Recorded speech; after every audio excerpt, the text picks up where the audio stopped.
How to fix your Snapchat error code SS07. So if you have this issue, just delete your Snapchat app and reinstall it again.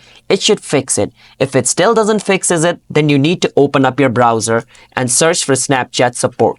Then you want to click on the first link, Snapchat support. Over here, scroll all the way down until you see contact us. Click on it. Over here, you want to click on I think my account was compromised. Then click here to contact our support team.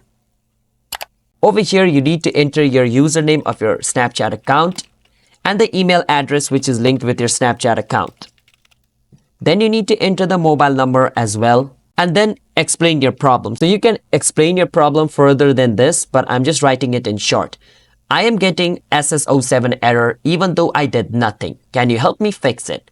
Click on submit. This issue will be submitted to Snapchat, and if they think you have been banned for no reason, they're going to send you an email on this email, and you can check that and then get your account back.